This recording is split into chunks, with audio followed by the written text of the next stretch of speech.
Hello, Cyberpunks, and welcome back to our channel, Jesus Gaming and Podcast.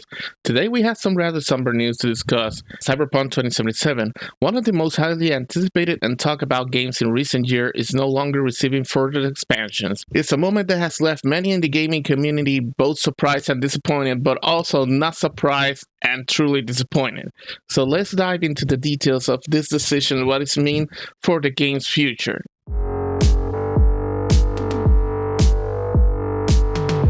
Before we get into the recent development, let's quickly recap the journey of Cyberpunk 2077 since its rocky launch back in 2020. Developed by CD Projekt Red, the game's release was marred by numerous bugs and performance issues, particularly on the last-gen consoles with PlayStation 4, Xbox One, Xbox One X, and Xbox One X. Despite the initial backlash, the developers worked tirelessly to fix these issues and delivered on their promise of a truly immersive experience. CD Projekt Red's initial roadmap for Cyberpunk 2077, including not only bug fixes and optimizations, but also substantial expansions to the game narratives.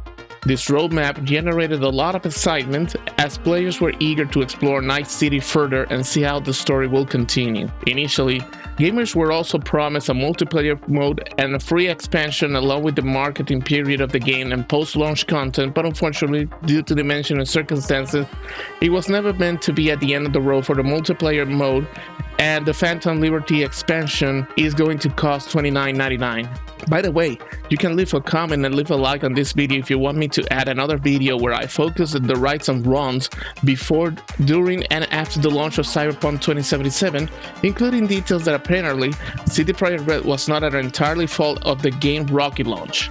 The detail about CD Projekt Red confirming that Phantom Liberty will be the only expansion for Cyberpunk 2077, it was on the recent investor conference that the company, via its chief financial officer Piotr Nielebuwisk, acknowledged that the company spent just under $400 million on development costs in the first half of the year, thanks to the most intensive phase of Phantom Liberty development, and ramping up the staff on the next Witcher game, codenamed Polaris. In 2022, it was announced that Project Polaris was actually the set of new trilogy of the Witcher game, which will be the follow-up of The Witcher 3: The Wild Hunt. The team of another Witcher project, Projekt Sirius, has decreased in size after the project was rebooted, and the Gwent game team continues to reduce as the game reaches the end of content support.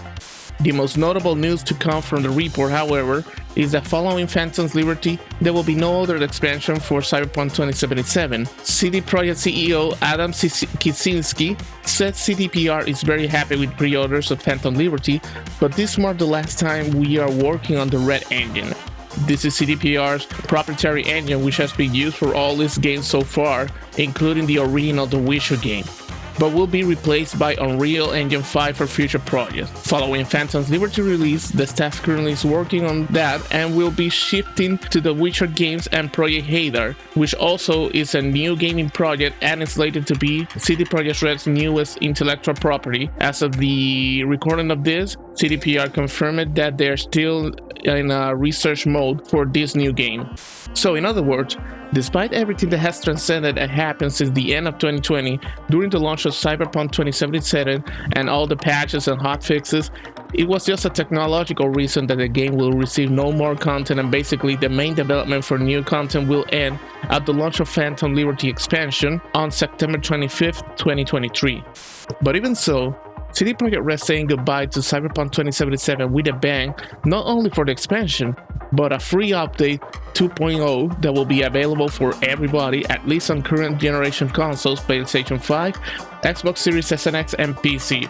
And the good news is that no, Phantom Liberty is not a requirement for the update. The free update 2.0 is set to introduce redesigned cyberware, redesigned perks, a new relic skill tree, revamped police system, new vehicles, new vehicle combat, mounted weaponry, an increased double cap, and an endless new dynamic event.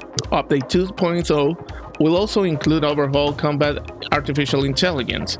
CD Projekt Red teased that, for example, you'll be able to deflect bullets with your katana or jeet enemies away using the sheer might of your own very foot. As for the expansion, Phantom Liberty, you will obviously also have a new benefit of a new storyline in the district, as well as dozens of new side missions. Finally, and a reminder, CD Projekt Red is not done with Cyberpunk as a franchise just because the end of the development of Cyberpunk 2077, because the company as its studios can now focus on Project Polaris, the codename of the new sets of the Witcher trilogy game, and Project Orion, the next Cyberpunk game, and again will be developed under Unreal 5.